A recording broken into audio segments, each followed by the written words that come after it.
And okay, we're live. Hey guys, what's up? It's BigJackFilms here. Welcome to another live stream. We're doing a weekend live stream this time because I didn't have time this Wednesday. Happy 4th of July to all of our American guests. And speaking of guests, we have one on this stream, Mr. Hewy Toonmore of Hewy's Animated Movie Reviews. How are you, buddy? Hey, Jack. What's up? Not too bad. Everything's going good. We just celebrated Canada Day. You guys are celebrating the 4th of July. Those beaches will stay open. And yeah, this is kind of a first for us to have you on the show. Thanks. And if you hear any pops or bangs in the background, those are the sound of fireworks going off. Seriously, there are people shooting off fireworks in my neighborhood, even the big kind. And it's really loud. I was going to say, is Michael Bay next door? What's going on? God. Yeah, well, we'll not get into that because he's in a bit of trouble lately. But yeah, we're just here to talk about movies. We're here to talk about just random stuff and our channels and everything. And guys, I want to give actually a big shout out to Hewy because one, he was a huge inspiration for us to do our show. And on top of that, I would really like you guys to go subscribe to his YouTube channel and go support his Patreon because we want to see him get back into the reviewing stream. But he does need a few things to help fund his next project. So if you guys want, go check out his Patreon. Yep. So just go. Yeah. Just go. Yeah. So yeah, we're gonna go check all that out, and yeah, we're just gonna discuss stuff. So I don't know, like, so what time? Like, I obviously you're into animated films, and actually, one question I do want to ask is, to kind of start off, because the first episode you did was on Star Wars: The Clone Wars movie, right? Yeah, it was actually my first actual review was The Land Before Time, and that was before I was able to film with a camera. All my other reviews were just me doing a voice, set to pictures from the film, and all I did was really talk about what was going on in the film. Basically, I was just telling the story of the film. I didn't really give my thoughts to like afterwards. And when I started doing video reviews, I started to fix that. And a lot of my inspirations was a guy called Virgil Travis on YouTube. He's still doing reviews to this day, and he's really improved. Oh, wow. And he's a good friend of mine. I even appeared on his show once where we reviewed Jaws 2 together. And but my inspiration for my video reviews was the Nostalgia Critic, and pretty much when I started, I was basically just ripping off the Nostalgia Critic. But over the years, I decided to do kind of like my own thing, less angry, because I consider myself a more positive person than I am an angry person. So a lot of my reviews are less angry and more positive. And sometimes I will admit some of the jokes don't really, hit with people. They don't really connect with people, but I still try. Yeah, I mean, we all started kind of doing sort of the angry reviewer, and I agree. Like, I'm more of a positive guy, like, when it comes to movies. Like, there are occasionally the bad ones, but I do try to remain positive. Like, for example, my next review is on the 1966 Batman movie, and I freaking love that film. People who don't like it are people who just want their dark and brooding Batman, but I like all kinds of different Batman. I have the movie on Blu-ray, so I know exactly what you're talking about. Yeah, so it's just kind of good to kind of go back and like watch the movie again. And I mean, I do come up with my occasional jokes, but it's just more to kind of, I think for most reviewers, you start with that classy, angry review, riff tracks kind of feel to it. But then as time goes on, you start to become your own, you find your own niche, essentially, that actually really help you gain an identity. Yeah, it's just that, like Linkara, I don't say the really explicit curse words. I don't say the C word. I don't say the F word. I don't say the S word. Yeah, like I mean, it depends on. See, you I'd see more as like a rated PG kind of material, where I'm more the upper, where I'm more of a PG-13 kind of guy.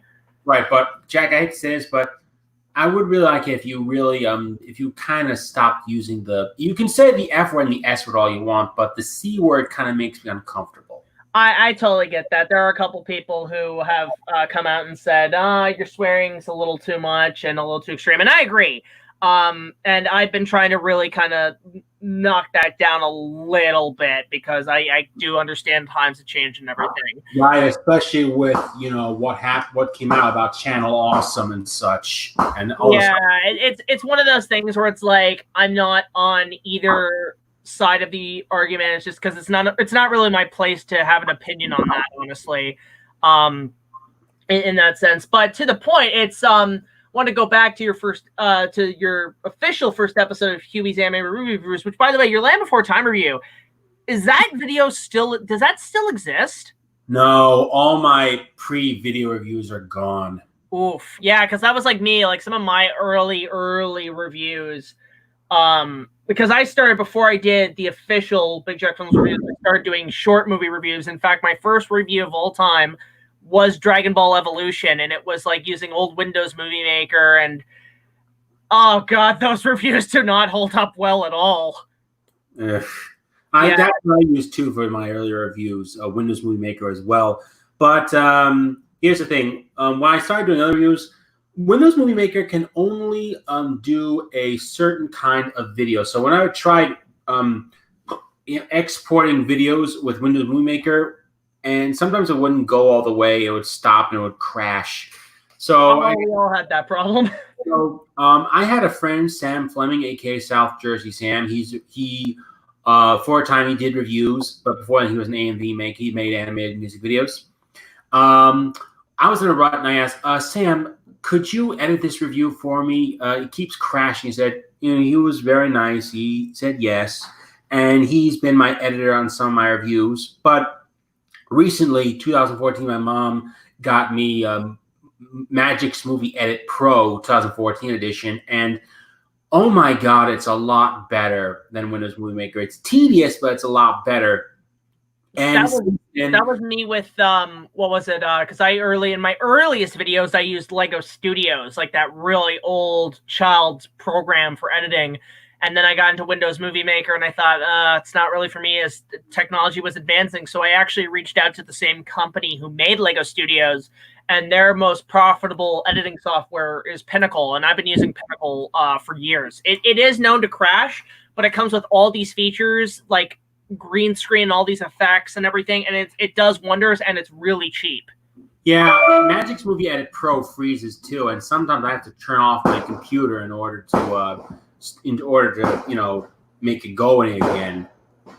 Exactly the point. And yeah, so with your Star Wars: The Clone Wars reviews, my question is, like, do you think that episode still holds up after like so many years? And on top of that, the film itself. Probably not.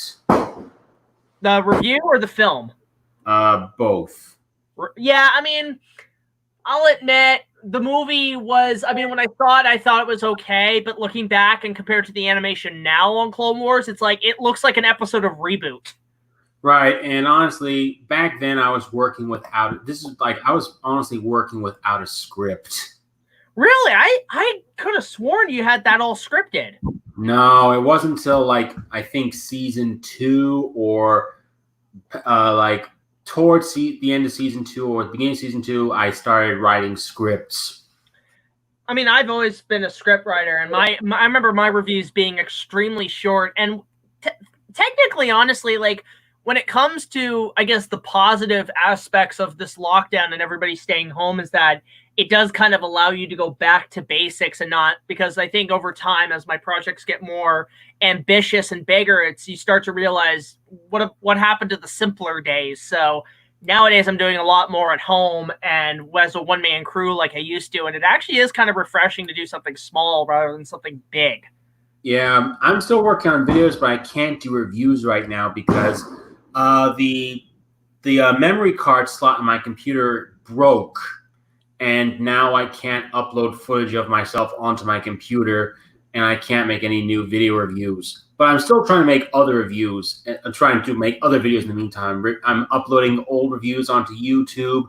I'm trying to do song covers. I'm trying to do other stuff like maybe comic dubs and such. Anything just to keep my channel alive for now. Yeah, and another thing I'd recommend, because I don't know if, like, in your early episodes you used the song Back in Time by Huey Lewis and the News, if that's affected the copyright issues on your older episodes. It has. I can't monetize those videos. So I was going to say, why not make the recommendation to go back and, like, re-edit those episodes with the new intro rather than the old one? I don't know. It's a good idea. It's just that it doesn't really like the animated intro done for me by a close friend of mine. I can't remember his YouTube name right now, but I just call him Mega. I think that's his like Discord name. I call him Mega. He's a nice guy. Oh wait, never mind. Oh, I'm so sorry. It's all right. Actually, a guy called Matt Coe did the animated intro for me. The hand-drawn animated intro for me, and he did a lot of like freelance stuff. Like he did a intro for my friend for South Jersey Sam. I told you he did a hand-drawn intro for him when he did like his top 10 favorite Fox characters, and it was set to the song After the Fox. He animated this Fox character like walking along to the theme song to After the Fox. It's called Who's the Fox? I am the Fox. I haven't seen that one, but I'll have to look into that. I know I just enjoy intros like that. And I'll say that new intro you got, man, that kicks ass. Yeah. But here's the thing. I emailed Matt a few years ago just saying hi. And then he wrote back saying basically he won't ever talk to me again. Oh, shoot. Yeah, that's well, I mean, at least, that happens occasionally, but you just gotta move on with like kind of like forward plan. Maybe I don't know what happened. But kind of feel like, do you think I don't know why. It's just like, hi Matt, and it's like, I've decided not to talk to you anymore, so goodbye, like forever or something. And I'm like, do you think he's like too good for me anymore? I don't know. I'm not one to really answer that kind of question, but I mean, hopefully down the line, maybe you can reach out to him again. And so, going kind of back to reviews and everything, I'll say this, probably easily my favorite episodes you've done. The top 10s on the animated dinosaur documentaries with Illiterate Scholar, fantastic review. And with I don't know, have you heard from him lately? Because I've been trying to reach out to him. I haven't heard from him in like years. I've kind of talked to him a few months ago on Twitter. He's trying to stay off the grid, honestly. Okay, that makes sense. Yeah, because like for our my Kong remake, he was actually our dinosaur supervisor. Oh, I did not know that. That's pretty cool. If you go to the credits, he actually is listed as one of the supervisors because I actually reached out to him and asked, like, when we were filming scenes, what the animals would act like and what would be your best interpretation of it. He was a real help. But I really enjoyed that, and I was surprised to see some documentaries that I thought were kind of like one-shot deals that only I knew of appear on that. Like the Christopher Reeve dinosaur documentary, that is honestly one of my favorites. I used to rent that from the library all the time. And the fact that it came all from like Phil Tippett's animation studio is just beyond incredible. Oh, definitely. My only regret with that video is, looking back at it now, I ended the Walking with Dinosaurs segment with the live show Tyrannosaurus appearing on Reeves and Kathy Lee. I should have ended it with the overhead shot of the Diplodocus with the Walking with Dinosaurs theme going da na na na na na. That would have been nice too. But I actually did think that whole the whole like with showing the arena show, that was actually a nice little nod. I thought actually that was really funny to see it attack the host there. But it's interesting too because like I mean, it's one thing I found out later about that whole dinosaur documentary Christopher Reeve did is that it pretty much started with Phil Tippett doing the Prehistoric Beast short. And then I think after he showed it around to a few people, the television network actually told him, we're now doing this documentary. Can you do more extended exclusive scenes using the same puppets? And I think he said, yeah, sure. Yeah, that's right. That's right. It was Go Motion, a new type of stop motion animation he was doing, Go Motion. like, I've always been one of those things. I wanted to do a discussion video on how stop motion actually today could technically be brought back if you combine it with some computer elements. Right. Like, I think a good example of that would be any movie by Leica. I mean, especially Kubo and the Two Strings. I've been so far behind on animated films, man. I'm not going to lie, but I've heard a lot about Kubo and the Two Strings. Yeah, it's a great movie, and the director would later go on to do Bumblebee, aka the only good live-action Transformers movie, because it was directed by someone who cared about the franchise. I mean, I do not like 2, 4, and 5, but I actually have sort of a guilty pleasure soft spot for the first and third one. Only because like of how huge of a deal it was back then. But yeah, I mean, I agree. Michael Bay is not the worst, is one of the worst directors. But yeah, Bumblebee was really good. Yeah, but I understand why they kept Bumblebee's design basically the same from the Bay films. I understand why, because he's a recognizable character. If you changed it, they're like, oh, why did they change Bumblebee? Because the entire generation grew up with Bumblebee looking like he does in the Michael Bay movies. But I'm glad they did a lot of other stuff, like they changed like Ratchet, Ironhide. They actually gave us RC for once. We got to see Wheeljack looking like how he did in the cartoon rather than Einstein. We got to see underrated ones like Brawl and Brawn. It's interesting because, like, I mean, I never was a G1 Transformers fan. My generation's Transformers was obviously Beast Wars. And I grew up with G1 through reruns called G2. That's how I grew up. I was born in like 1989, but I grew up watching the original G1 cartoon. But I also grew up with Beast Wars too. Yeah, it was more just like, I guess G1 was past my time. Although technically, I did grow up with reruns of Thundercats on Toonami. I did enjoy Thundercats. Me too. Same here. Yeah, didn't they say they were going to do a movie, but like that just kind of faded away? Yeah, I saw a test animation for the movie, and Lion-O is basically as Lion-O fighting off the Sly or whatever he's called, the lizard man dude. He kills him, and then he plays with him, his dead corpse, talking to him like a puppet. Okay, that's kind of weird. That's almost like Kimba the White Lion. It is.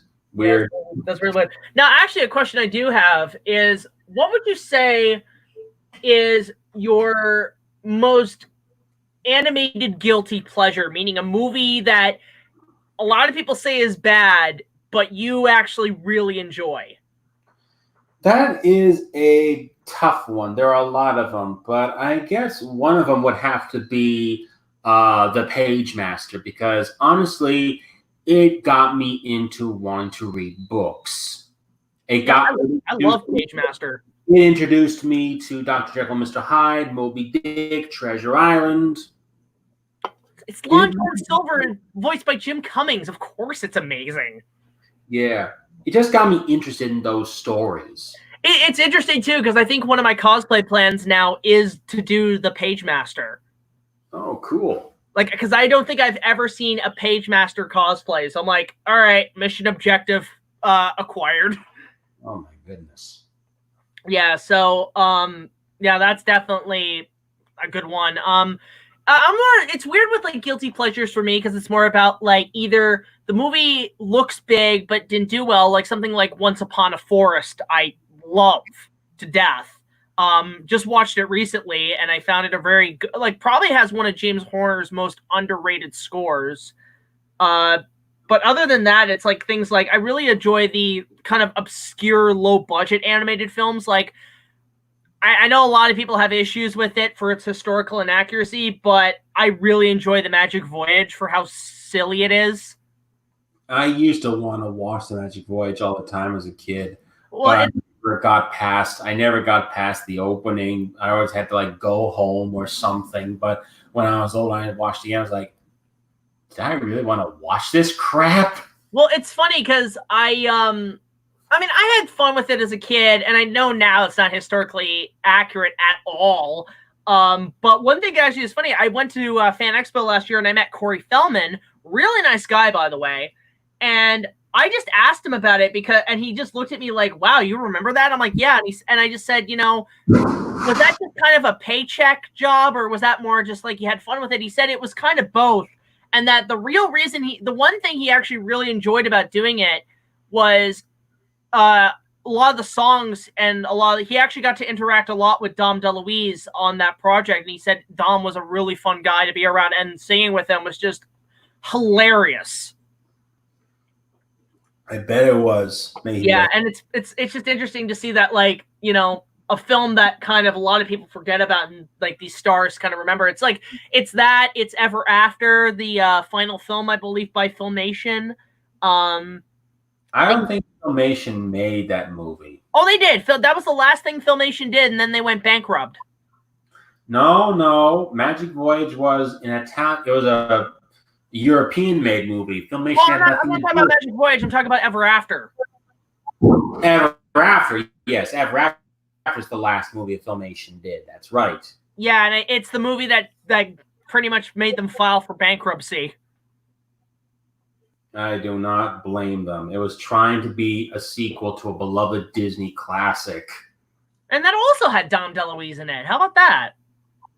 Dom DeLuise, Phyllis Diller, Malcolm McDowell, which I was like, what? He was in this movie? Carol. There was also, like I said, Phyllis Diller, Carol Channing. Hold on. I know Phyllis Diller, Carol Channing. Zsa Zsa Gabor. Right. Oh, wow. Ed Asner. Oh, all I think, it's funny with Ed Asner, because I know him, everybody now knows him from Up, but all I think is that meme where he's like, "Hi, I'm Ed Asner," and he pulls out a switch knife, and you're like, "Oh my god!" I do not know that. Oh, look that up. It's hilarious. Like, it's only like a 2-second video, but it's the funniest thing you'll see. And funny enough, I looked at the prince in that movie. I'm like, why does he look like He-Man? How old do you suppose Ed Asner is now? I don't know. Maybe he's just. How old he is? Yeah, how old do you think he is? I'm guessing maybe in his 90s, but he's probably staying pretty quiet during this time. Probably, yeah. What's going on right now? He should keep to himself. Yeah, so it's just, for me, there are some guilty pleasures. I mean, even like something like Felix the Cat, the movie. I know it's not good, but it did really kind of spark my imagination as a kid. It was a film I used to rent all the time from the video store, and I do have a soft spot for that one as well. Yeah, I watched it when I was a little kid when it aired on like the Disney Channel. Everybody says it aired on that channel. I never saw it on it. Oh, it did, but it was like a long time ago. I think it was either that or it's HBO. I really don't remember, but I never finished watching it as a kid. It's interesting because like now it's kind of gotten this cult following, and the composer actually just released a lot of the soundtrack in its full original audio, because I think for a while you had to get really crappy bootlegs of the score. But there's one piece of music that I actually really want to add to my collection. It's the Headhunters theme, because it sounds like something out of frickin' Top Gun. Oh yeah, hence the Nostalgia Critics joke. Well, I mean, even that. Well, it sounded less like Danger Zone and more like Mighty Wings. I will say, I think the movie has a really good cover of the Felix the Cat theme song.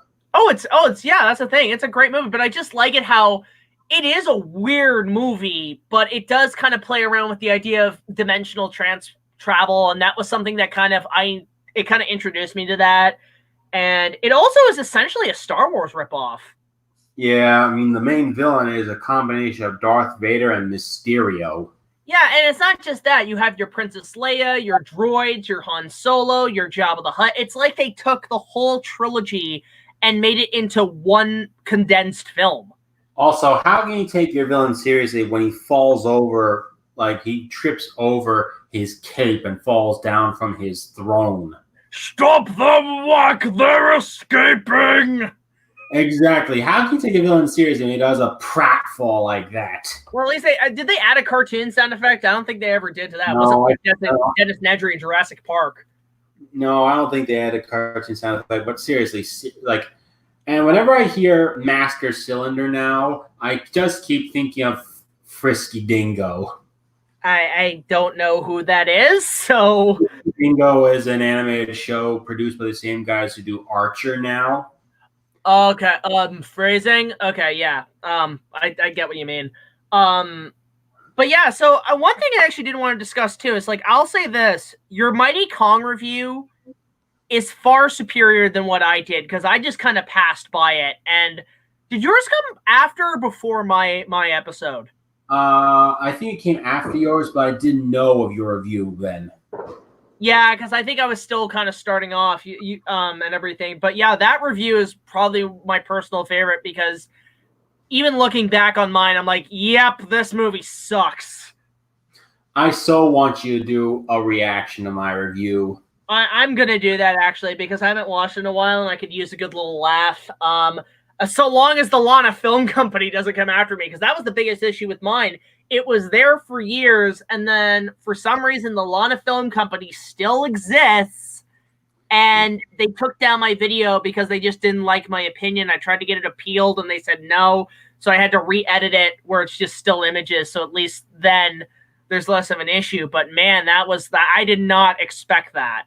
I only had 2 copyright issues with my review, and they have nothing to do with the Lana Film Company. Does it have more to do with the clips from the original? Nope. It had to do with the song by Little John, living in the sunlight, loving in the moonlight, having a wonderful time. I know a couple of my buddies who have used that before, and they've had a few problems with it. My buddy Brad has, because I think now that song is technically owned by Nickelodeon now. Yeah, I had to cut the song short due to copyright. And the other issue I had was using the King Kong show theme for the end credits, so I had to replace that with the instrumental version of my theme song. But yeah, now no copyright issues. Nothing, not even something by the Lana Film Company. They never went after my review. I think it's weird, because I think maybe because I was a bit more bashing of the film, but like part of me wants to re-review it and actually just to get at the Lana Film Company and be like, yeah, your movie stinks. Yeah, but the thing is, though, there have been other reviews since yours and mine, and the Lana Film Company hasn't gone after them.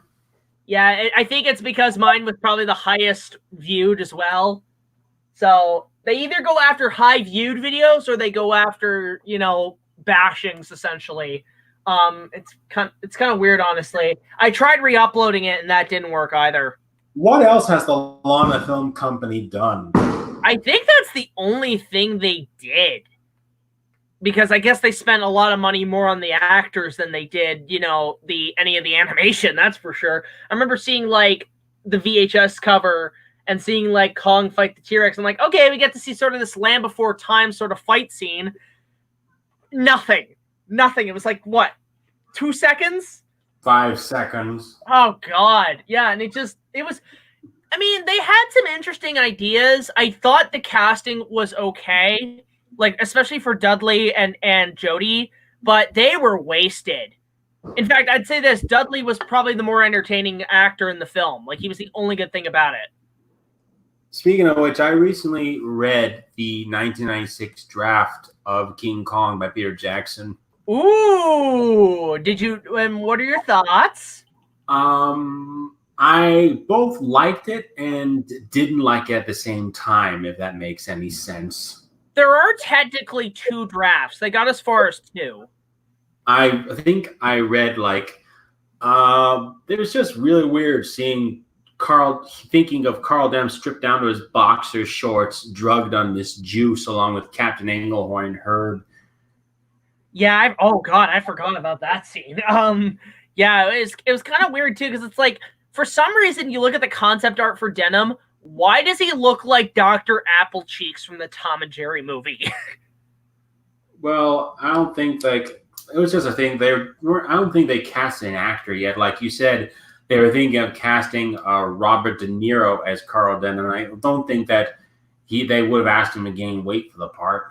Yeah, I think actually they were in talks with them, but they never got fully cast. The only person they got 100% cast was Kate Winslet, because she had just worked with Jackson on Heavenly Creatures, and had she had done that, she wouldn't have done Titanic. She wouldn't have had time to do it.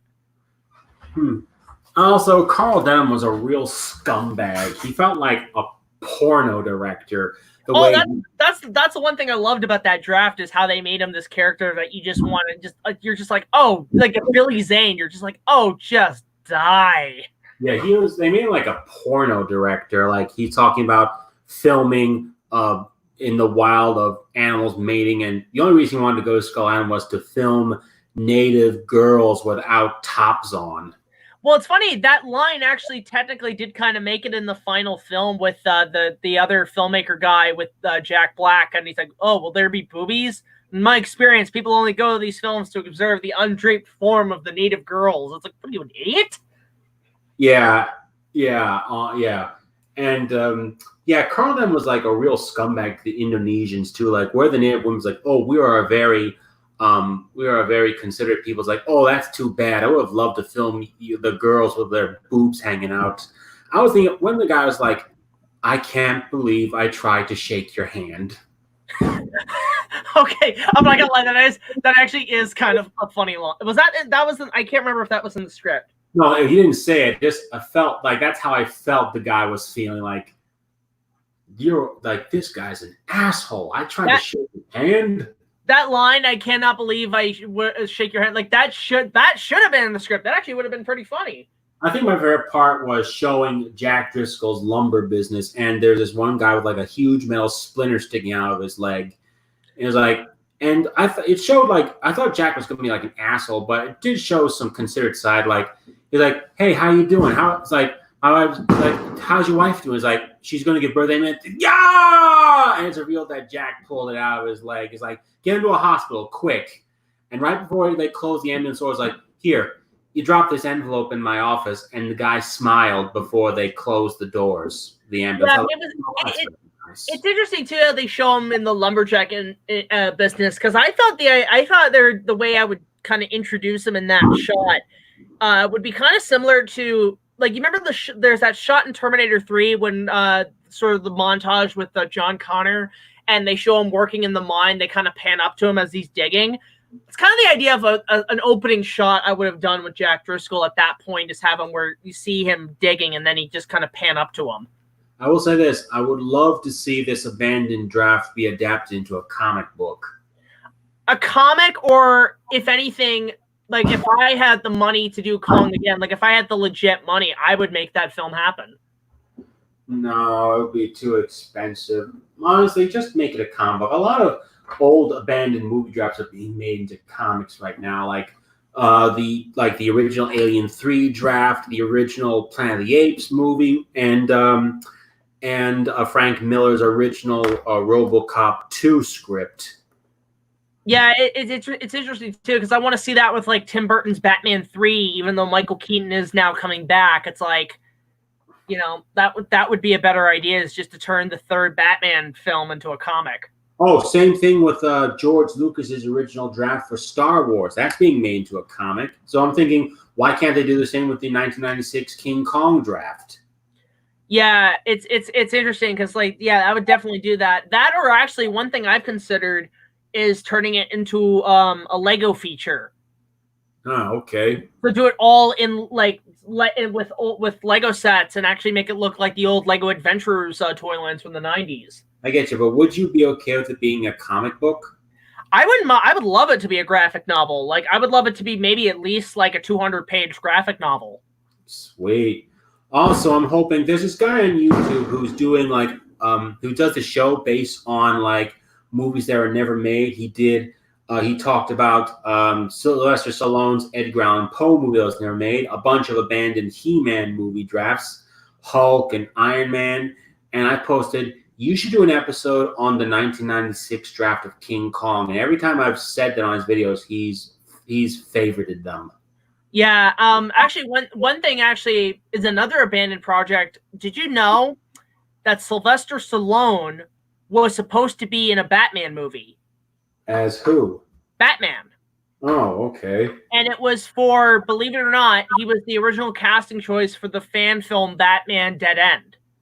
Oh, really? He was good. Basically, the film directors and the filmmakers had asked him to do it, and because at the time he was in a bit of a slump, he was thinking about doing kind of it, like wanting to do it, knowing that he would have to do it underground. And then when they got him on board, then they got Mark Hamill as the Joker. But then Stallone had told his lawyers and agents about it, and they said, well, because of the legal issues, you can't. And then it kind of fell through, and then they had to get different actors. So for both Batman and Joker? Yeah, it was going to be Sylvester Stallone as Batman and Mark Hamill as a live-action Joker. Oh, that sucks. If you want full details, there's a documentary about the making of Batman Dead End, and it's honestly an amazing documentary worth watching.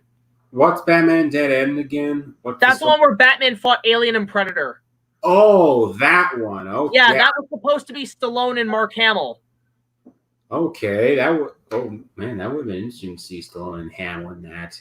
Wow. But can you just imagine Stallone the Batsuit just going, "Criminal scum turns you into me. You betray the law." Well, honestly, Mark Hamill did get to voice a Mega Bloks version of the Joker. Yeah, it was him and Adam West, wasn't it? Him and Adam West and Dick Van Dyke as Commissioner Gordon. Wow. See, I'd rather see like Dick Van Dyke as I see more Chief O'Hara. I thought he did. Actually, I thought it was pretty good as Commissioner Gordon. I just see him constantly singing. Dum de dum. Dum, bum, ba-dum, bum. And of course, Catwoman was portrayed much like her 60s counterpart, where her alter ego is Kitka Karansi from the movie. Right. Yeah. The Russian chick, right? Mm-hmm. Yeah. So yeah, and so when we bring up the idea of like just an animated Kong, you wanted to discuss this is the idea of Disney doing something. And honestly, given the material is almost 100 years old, I think for Disney it would make an interesting sort of fairy tale style film. Right. I want us to do a video whenever I can get my camera. Whenever I get a new computer, I'm able to upload footage again. I want you and I to do a video saying what would an animated Disney King Kong movie look like. I mean, it would be. I mean, nowadays you probably wouldn't be able to do it in 2D. You'd probably have to do it in the 3D animation in the style of like Frozen. No. I mean, not now. I mean, if it was made during the 2D, era. Yeah, I would see a combination of the styles of Tarzan and Atlantis. I suggested that to you, man. That was my idea, and I suggested it to you. Yeah. I mean, I agree with you 100% on that. Right. Just saying, please keep that in mind whenever I get my computer working again. Yeah, I will definitely keep that in mind when we come up with an idea. But that is definitely, I think, in terms of a King Kong review, that would be fantastic, actually. Awesome. Also, I do want to see you doing more King Kong videos, like talking about the unmade King Kong vs. Godzilla sequel, and a lot more King Kong inspired episodes of TV, like the Beetlejuice episode with Thing Thong. Yeah, I definitely have a lot of people, including you, have actually added more ideas and stuff for episodes, which I am taking into a list, like making notes on, because one of the things, my next episode, which is we haven't even gotten a script yet, but we're slowly getting it together because it's taking a while to acquire all the technology we need to do it. We're talking about the different formats of the films. And one thing the thing is with it, it's taking so long that it might actually be technically the last episode where we say what the next one's going to be, so that as we continue doing episodes, we can just become sporadic and just do whatever we want. We don't have to tease the next one. Oh, I like the teases. Well, I mean, we might. I mean, it's kind of not 100%, but it's just still more that we can actually put out more episodes and not worry about a time constraint, essentially. I get what you're saying. It's just I like those teases at the end, but if you can't do them anymore, I understand.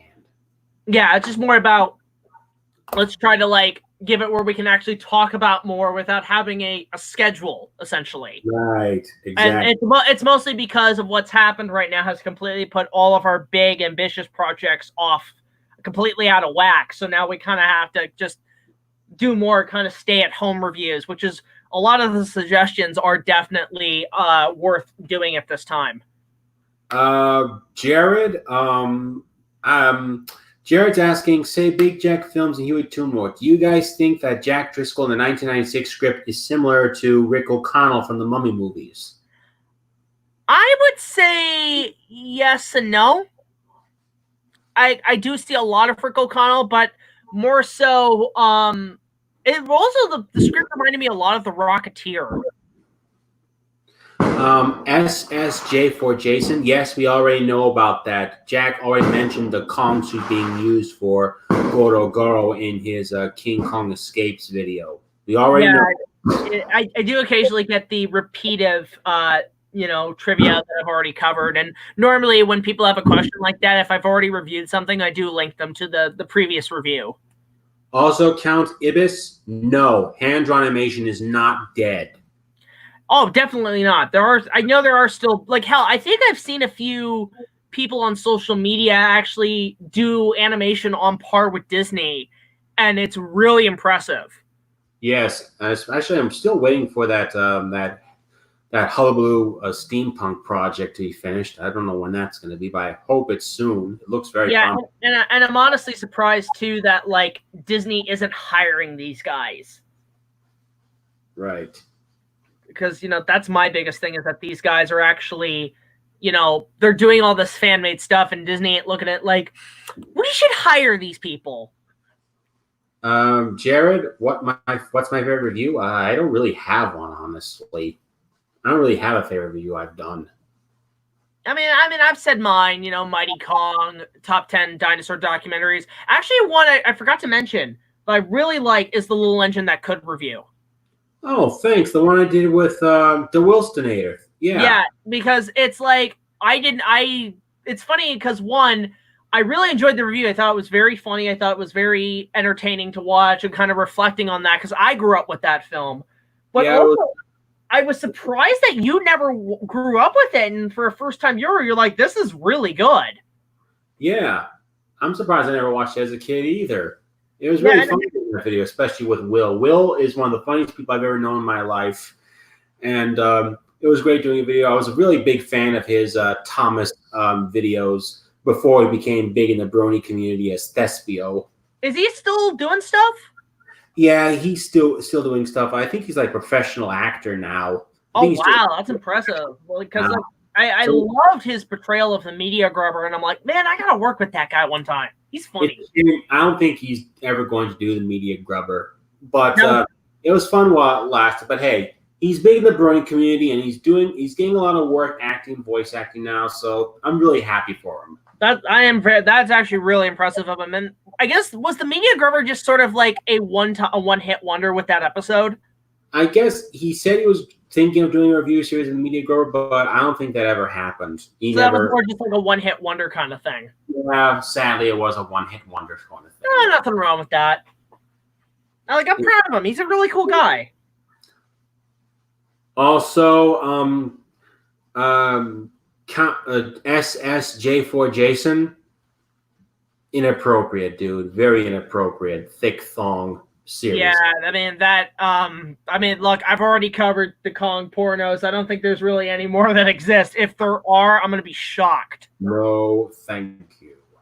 You should really review the original Adventure Island movie. I would. The thing is, though, is that it's real. I've been looking everywhere to obtain a copy, and it's really difficult to find.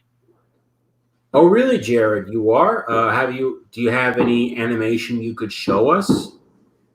Definitely, Jared. If you got some, definitely send it our way. Like, we love that stuff.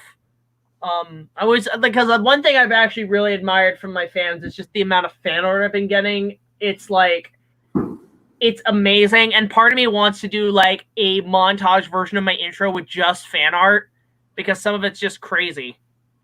Yes, I've seen Klaus, and it is a fantastic movie. It is a spectacular movie. The animation is pretty damn good. I will say this too. There was a review I discovered over the weekend of a film I had no idea existed, and just seeing the intro of this guy's review, it completely shocked me. It was that sort of Finding Nemo ripoff, but it was about fish getting eaten and everything, and it just scared the shit out of me. Yikes. And I have not seen Secret of Kells yet. No, I have not seen it yet. Yeah, do you know what film I'm talking about, Hewy? Yeah, I think so. Saber Spark reviewed it, but I haven't watched the video yet. Yeah, it was literally like, the best way I can describe it, if you know the YouTube poop Frying Nemo, imagine that title as a film. Oh, dear. And I was honestly like pretty shocked, and actually it did kind of scare the crap out of me. I'm like, yeah, I'm not eating fish for a while. Oh, it's a fandom idea. You can't animate. Okay. Yeah, it's just funny how like there's a lot of other animated reviewers coming out, and just seeing the amount of stuff you didn't know existed as well.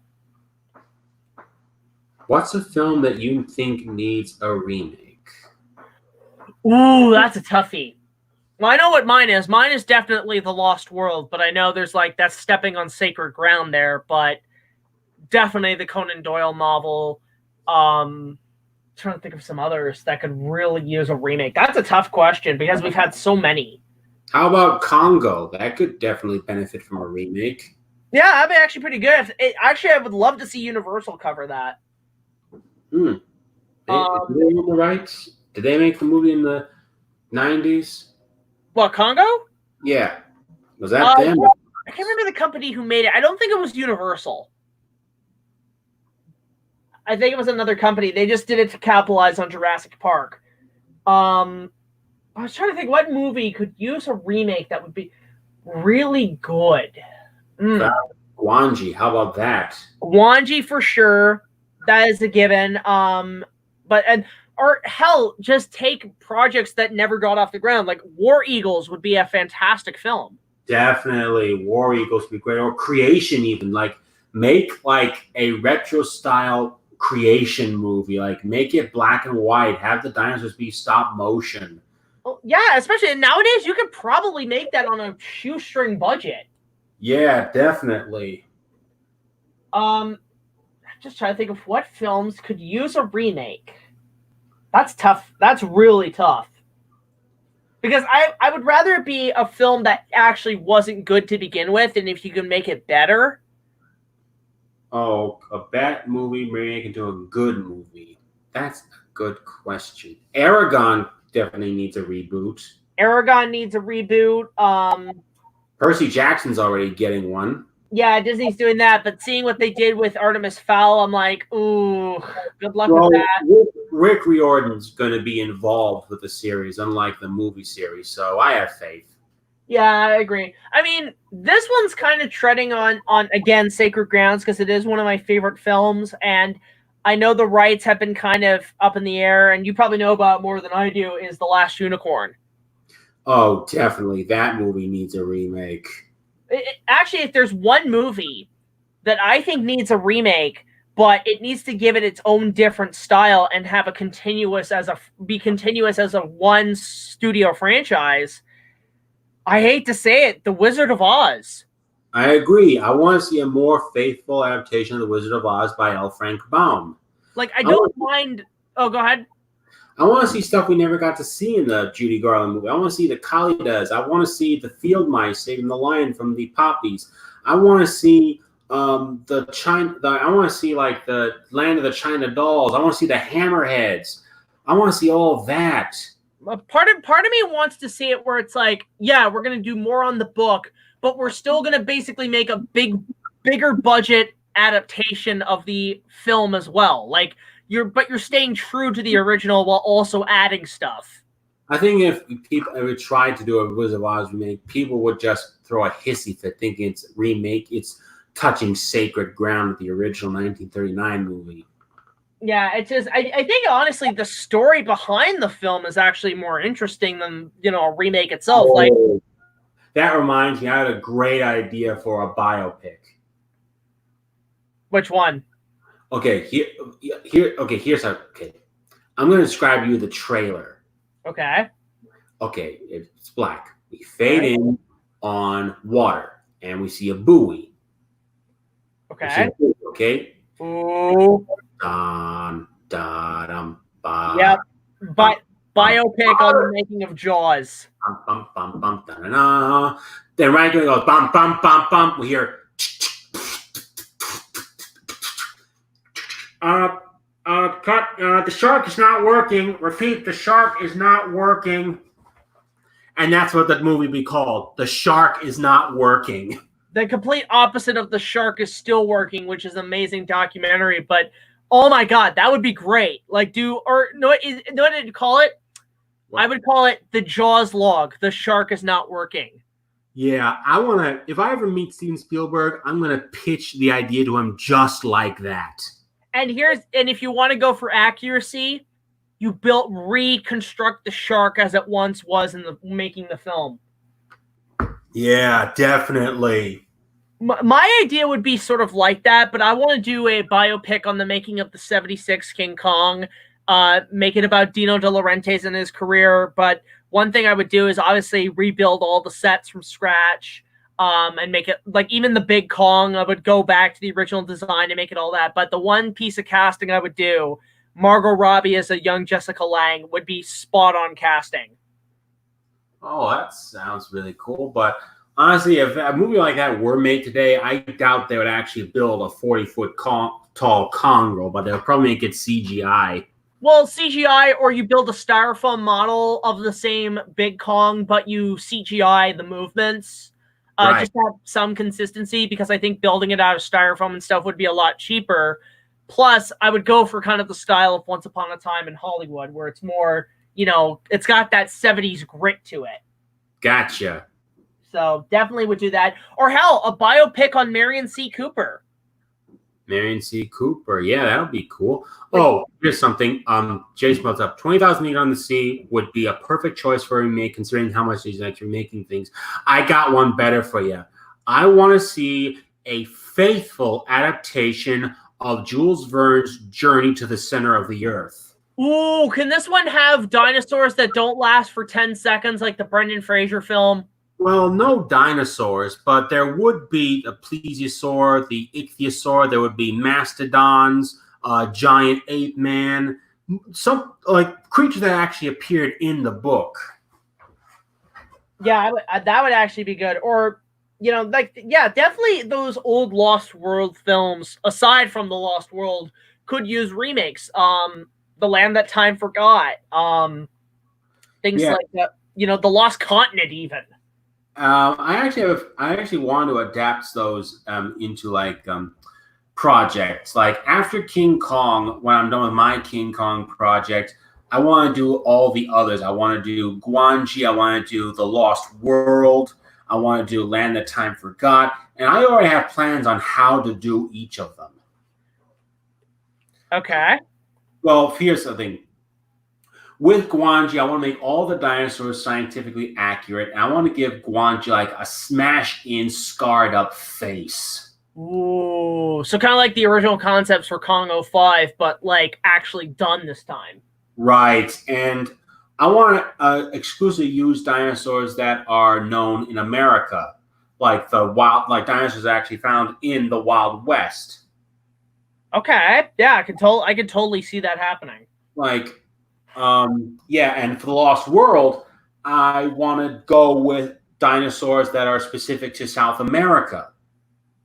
Okay. Yeah, they're going to be scientifically accurate. But they're going to be dinosaurs exclusive to South America, so no Allosaur, Brontosaurus, or Stegosaurus. But I will use dinosaurs like them that, like I said, are native to South America. Like there's an Allosaurus relative. But I especially want to use dinosaurs like Amargasaurus and Carnotaurus. Ooh, that'd be cool. As for Land That Time Forgot, I would totally use dinosaur designs by Charles R. Knight. Yes. I've actually seen his actual paintings up close because I went to New York. They have them all on display at the American Museum of Natural History, and you look at them up close, and they're better than anything you'll see online. Well, I wouldn't say that. There are a lot of good dino artists today, But yeah, I'm saying I don't want to do the same thing for all the dinosaurs in my projects. I want to do something different. Scientifically accurate sometimes, retro other times. And definitely, the time forgot, I definitely want to go the retro route with Charles R. Knight. I'd be totally excited to see that. And yeah, so we talk about remakes that need to be made. Now I want to kind of up the ante a bit. Let's talk about movies that you think deserve a sequel. A sequel? That not a reboot, but a genuine sequel.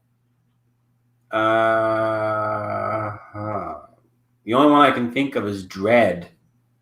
Dread. You know what? There's one. I would say this now. Like, I don't know how you would do it, but I think it could potentially work as sort of what happens in the future sort of storyline. Because maybe it's because I'm just so in love with this film. I want to see a sequel to Legend. No, I don't think the movie needs a sequel, honestly. Well, it's just more about, like, let's see Tom Cruise as King Jack. Let's see a different interpretation of darkness. And because the idea is, like, with the ending of that film, like the American cut, that is that darkness wasn't entirely defeated. So maybe have some closure to that, expand on the world and the mythology. Like, there's just so much to explore in that world. Okay, let's see. Jurassic Park game wasn't terrible, not fantastic. You mean the Telltale one, Brian Valdez? That's what you're talking about, the Telltale Jurassic Park game? Is that the one you mean? I really like that game. Honestly, I'm iffy on it because it seemed like every person the main characters ran into became villains that tried to kill them. And honestly, I didn't like that. Yeah, I mean that, but I mean the one thing I like, I mean the graphics and everything and the stuff and the gameplay was fun. Like, the characters were kind of lame, but the overall gameplay and stuff was fantastic. The one thing I did, there's that one bandit chick I really liked, and when I was playing, I'm like, her voice sounds familiar. And then I realized, oh, it's just the same voice as Asajj Ventress from the Clone Wars. Right. I'm just saying, every person you ran into, from the commandos that stand out there to rescue you, from the scientists with the mosasaurs, all turned evil and tried to kill you. I'm like, okay, this is really cartoony. And that's like double, triple betrayals and agents. That part, I was like, what? Why? Like, yeah, it just felt, that's another reason why I didn't really like Fallen King, because everyone turned cartoonishly evil. That is one of my biggest issues with the film, is that it was just, it was like a Disney, it was like Tarzan. Surprise, we're bad guys. Hell, like the main hunter guy played by Buffalo Bill, he reminded me a lot of the bad guy from Atlantis. Oh, you mean Rourke? Yeah, I mean, I didn't grow up much with that film. I like the film, but it's just, I'm only now starting to enjoy it more. Okay. Let's see if there are any more questions we can answer here. No. Like I said, I'm not the biggest fan of the Telltale Jurassic Park game, but I am a big fan of the Telltale Back to the Future game. That's technically part, because I kind of narrowed down, like, the continuity of all the post-Part 3 content. I think the Telltale game is Part 4, the animated series is Part 5, and the ride is actually the final chapter at Part 6. I don't really count the animated series as canon. I mean, I think it's more about, like, because, like, the in-between of everything, and, like, the thing is with the ride, that I always considered the final chapter, because Doc is running, at that point, had gotten the money and funding to develop the Institute of Future Technology, so it's more, like, here's the final chapter, chase Biff through the space-time continuum. I'm going to answer a few of these questions. Gerard, say Hewy tomorrow. What about a sequel to Food Roger that would center around a few between 2D tunes and 3D tunes? Too preachy, honestly. Yeah, I mean, that's true. It would be a little too preachy. It'd be interesting if how you could combine 3D and 2D animation, but I don't know. And to be honest, I don't know what the status is on the Roger Rabbit sequel, but at this point, it is kind of a dead project. Inuyasha Dinosaur 101 asks, hey, Hewy, thoughts on the JP novel? I know that my brother had the original Jurassic Park novel on like books on tape. We listened to it once on a car trip, but I don't really remember all of it. And here's the thing, my brother actually forced me to draw scenes from the book. I didn't want to. I was like drawing it against my will.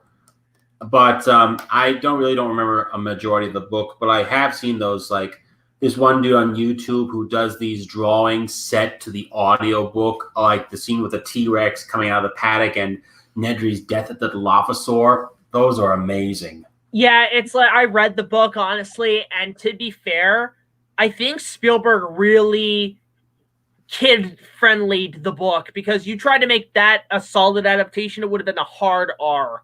Right, honestly, I'll stick with the movie.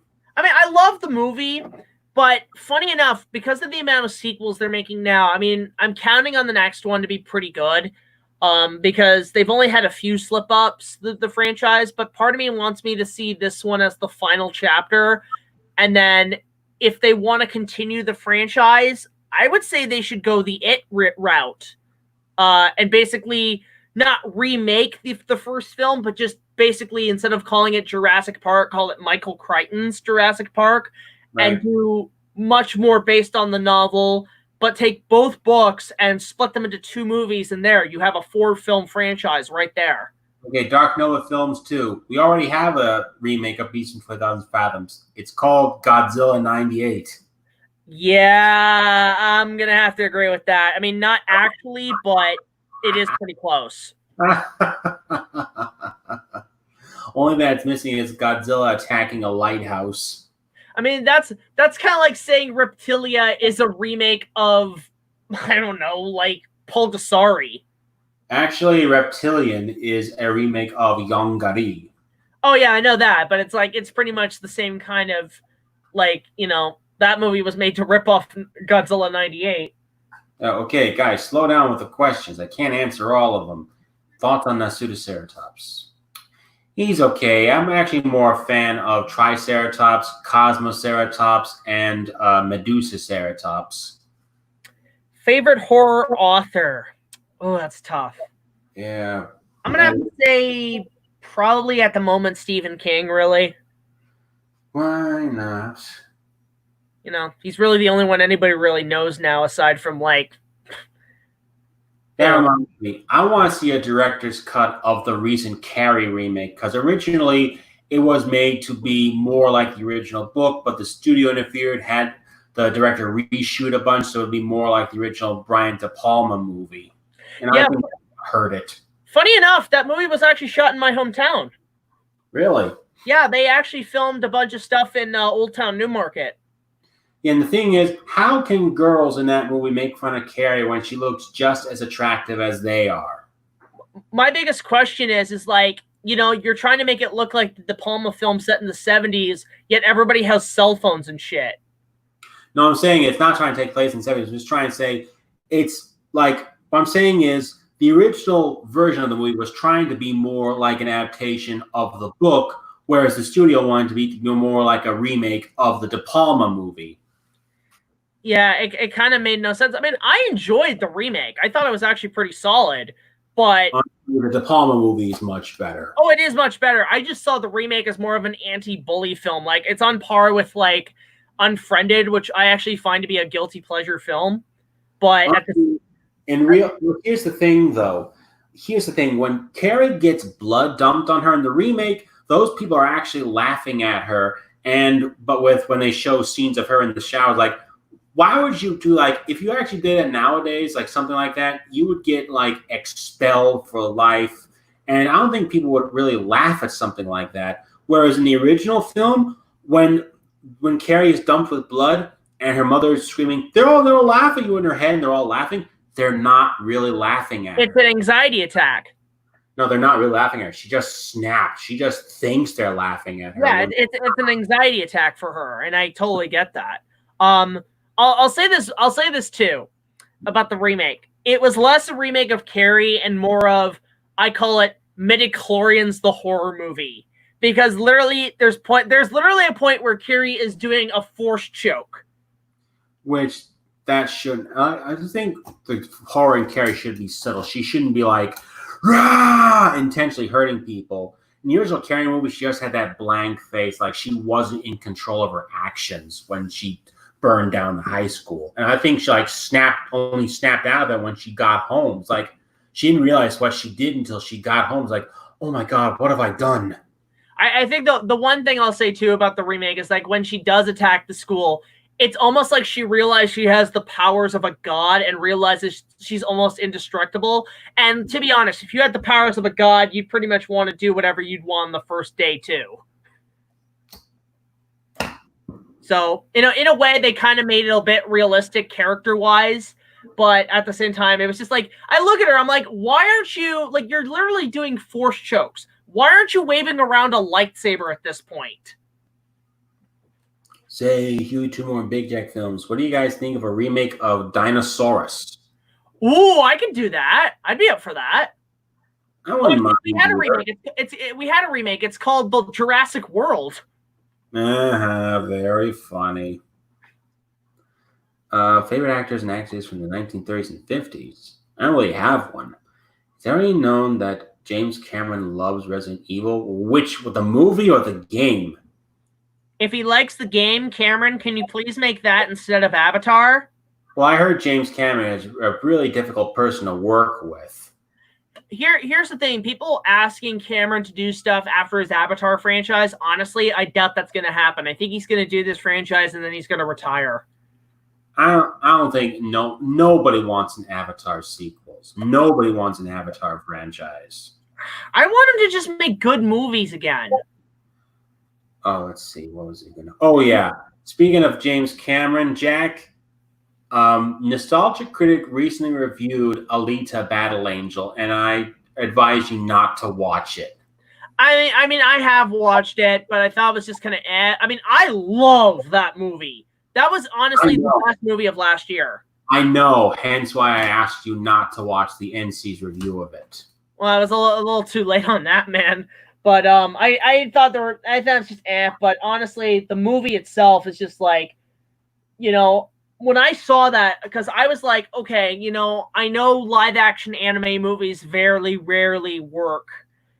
And when I came out of that, I was like, wow, it took 10 years, but they finally did it. They made a good live action movie. This is the same studio that made Dragon Ball Evolution, and they pulled it off 10 years later. And it's like, now if you can put that same energy into a said franchise, like an anime or something that's good, like, I don't know, get Cameron to do maybe a Gundam movie, that would be amazing. Would be. Okay, let's see. Say, Jay got famous movie Toonmore. Did you see a clip of the 70s Hulk TV show where Hulk fights a gorilla? Oh, you mean where he fights the gorilla suit from Konga? Yeah, I've seen it. I know. Jared sent me that. I'll have to take a look at that. I don't know if it would qualify for a Kong review, but it is kind of interesting to see Hulk fight Konga. Where's I really think Gorilla at Large would count as a Kong review. I mean, it has the same suit, but at least it's worn by a guy who knows how to act like a gorilla. Yeah, and like the guy they literally pulled off the streets. Yeah, the suit is not bad. It's a little cartoony. It's a little cartoony, but it's not bad. The problem is you need the right person underneath the suit. Yeah, and it's weird. So, like, Gorilla at Large, is that a how big is the gorilla in that? It's a normal sized gorilla, but it does, like, it is involved gorilla killing people and taking a woman on top like a roller coaster or something.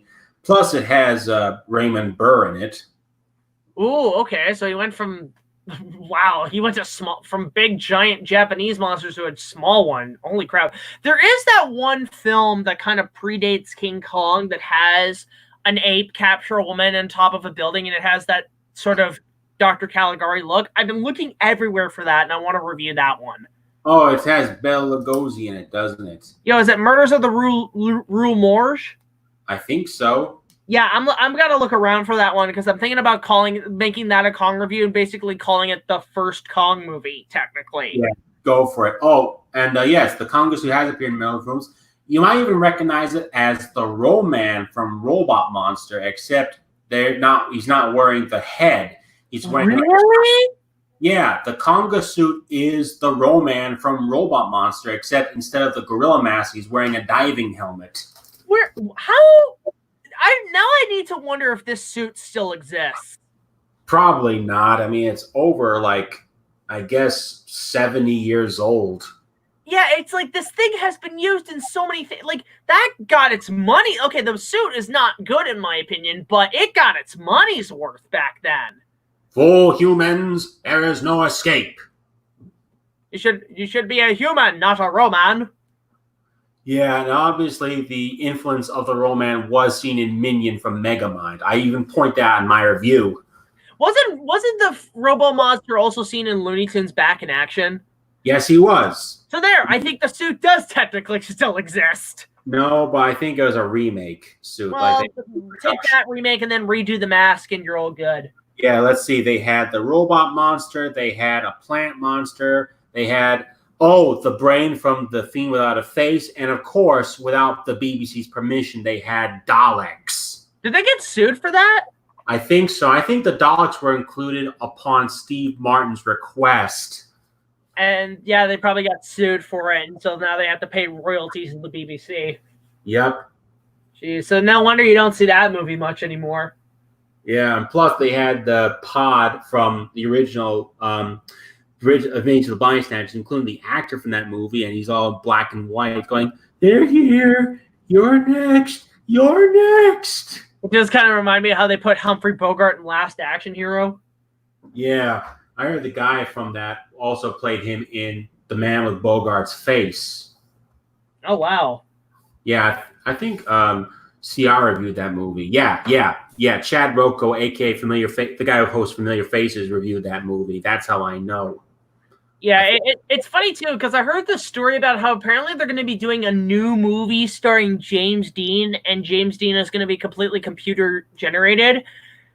It's weird because, in a way, you could technically do old movies from that timeline with the technology. Like, say you wanted to adapt the 96 Kong, you could technically do it with the actors from that timeline and just digitally make them younger. So it's like the possibilities are definitely there. Right. Yeah, it's all there. So I think we're going to probably wrap this stream up a little bit. We're going to answer probably 3 more questions and then call it a night because I have to get back to work and it's like 11 o'clock. We're going to answer 3 more questions. And Jack, I would like you to ask me one last question afterwards. Okay. So we're going to basically answer 3 more. Let's see here. Thoughts on the upcoming Jurassic World animated Netflix series. Also, do either of you watch Clayton Fiore? Yes, I watched Clayton Fiore. Clayton's great. In terms of the animated Netflix series, I'm curious of how it's going to look human-wise, but so far the dinosaur animation looks fantastic. Humans I've seen, they look cartoony, and I think it doesn't really work well with the dinosaur designs. Well, it could be worse. It could be the character designs from frickin' Kong King of the Apes. Oh, God. Have you watched that yet? No, I don't plan on it. Yeah, it's bad. I think I'd rather... Look, I bashed the King Kong show, and I bashed Kong the Animated Series. I'd rather watch those than that. That was awful. Okay, Braden Valeries, no, just don't. Just don't. Stop it. Yeah. Am I going to remake Son of Kong? Everybody asked me to do a sequel, and the answer is no. I just don't have the energy for it. Plus, I don't think it's necessary. I mean, how would you explain Kiko anyway? Exactly. It's just, it's one of those things where I keep telling people, guys, not everything needs a sequel. Yeah, I mean, plus, let's think about it recently. Where was Kiko all this time? It just probably shows like that Kong is a terrible father. Not only that, it kind of shows that the island was bigger than what they described in the original. Right. And it just shows like, it just Skull Island all of a sudden sinking like that. It was just felt rushed. I think if they had, I mean, you could do that in a comic book form, kind of take Son of Kong, but make it how the director originally envisioned it. Okay, here's a question. BigJackFilms, do you remember the Monsterverse Son of Godzilla letter I sent you? Because what are your favorite... Dude, slow down. I think for me, it was kind of hard to describe because I think all the human characters, as far as I read, were pretty much on par with E.T. The same kids and everything, those Spielberg kind of kids. I can't really answer that right now, man. I've been wanting to adapt the unmade King Kong vs. Frankenstein film. I wanted to, except I wanted my King Kong, to fight the Toho Frankenstein rather than the original intention of Frankenstein. A guy in a suit versus a guy in makeup. Would it be a sort of a Toho style production, or would you go more for like stop motion and guys in suits? Toho style. Also, I would love to remake King Kong versus Godzilla, but here's the thing. Godzilla would be the one from 1984, aka Godzilla 1985, and the Kong suit would be the Rick Baker Kong suit. I think it's funny because, like, I think they were going to do that, but they couldn't get the rights, so they made Godzilla versus King Ghidorah instead. A lot of people No. They were going to use the 90s Godzilla suit, not the 1984 Godzilla suit. Okay, so an 80s Kong versus Godzilla. Okay, I could see that. That'd be interesting. Yeah. Imagine, like, there's a scene where Godzilla is shot with cadmium missiles in his mouth, and it kind of drugs him. I was thinking, like, it would basically be Godzilla 1985, but I throw Kong in there instead. When Godzilla's thrown with cadmium, I'm thinking he's just standing there. I'm thinking just Kong just delivers one good punch to Godzilla, and he collapses into a building unconscious, and King Kong just thinks he's won, when really Godzilla's just unconscious until he's revived by lightning later. It's like, psych. Funny enough, it's interesting what you could actually do, too. You could technically make it an actual sequel to 76, and it ignores King Kong Lives. Also, unlike the trailer you made of the 90s King Kong vs. Godzilla, I would keep Godzilla's roar to be dark, but I wouldn't use the Toho Kong roar. I'd use the 76 roar. Yeah, I think it was just more when I was editing that video, I was trying to be kind of consistent with the styles of the Heisei era. Make it look like here's what it would look like from that time. And speaking of which, yeah, Jack, wait, could you make a trailer for my Kong vs. Godzilla concept? Actually, that already exists. It was done by my friend Kaiju Network, who actually did a pretty decent job with it. Let me find that. Hold on. And he made it look like an old VHS trailer. Hold on. 1984 and 1976, right? Yeah, just look up Kaiju Network King Kong versus Godzilla trailer, 80s trailer. Okay, hold on. I really hope he didn't use the King Kong Lives suit. He kind of did, but it was more just to keep in consistency with the timing of the movies that were coming out. No, dude. I want to use the 76 suit. Okay, yeah. I mean, I could maybe do that. I don't know how many views it would get, but I can maybe do that. I mean, the thing is too is like, because Kaiju Network did such a good job on his trailer, I don't want to kind of copy the same thing. Don't do it. Just mainly use. It's mainly this. I'm thinking it's mainly the story Godzilla 1985, but with the 76 Kong in there. Yeah, I'll consider that because I've thought about doing more fan trailers. I have ideas to do The Legend of King Kong and Kong 96 as a fan trailer. Okay. I want to answer one more question from these guys, then I'd like you to ask me one more question. Okay. Let's go over these questions again. Anyone have any more questions? Do you think one more? Do you think they'll make another MonsterVerse film after Godzilla vs. Kong? My opinion, I think the MonsterVerse is overrated. It is a little overrated, but on top of that, it depends on what Toho wants to do, because I think there is potential, but the problem is, I think these kaiju films, the MonsterVerse, the movies are so hard to get off the ground. And I don't know whether it's a legal issue or it's just they're really expensive to make and take a lot of time to put together, but they shouldn't be taking this damn long to put together. Like, I was really looking forward to November, and now it's been pushed back a year, and my fear is that GVK we're going to have another New Mutants on our hands where, like, it's all about there's always going to be an issue every time before its release. Honestly, I'm more interested in see what a new Godzilla movie from Toho rather than Legendary. I heard word they actually want to do a new universe franchise, Toho, with their Godzilla, but they actually want to base it on the Heisei era. They want to continue where the Heisei era left off. Okay, I heard about that. It's called World of Godzilla, but I don't know if it's going to be a continuation of the Heisei era. But I still want to see what they can do. I mean, besides, Toho kind of did have a shared universe back in the 50s, 60s, and 70s. And the thing is, the Heisei era, it did technically end with a cliffhanger with Godzilla Jr. becoming the new Godzilla. They could do that. I would love to do my own Godzilla universe. I just feel the MonsterVerse feels too much like one of the bad Showa era movies.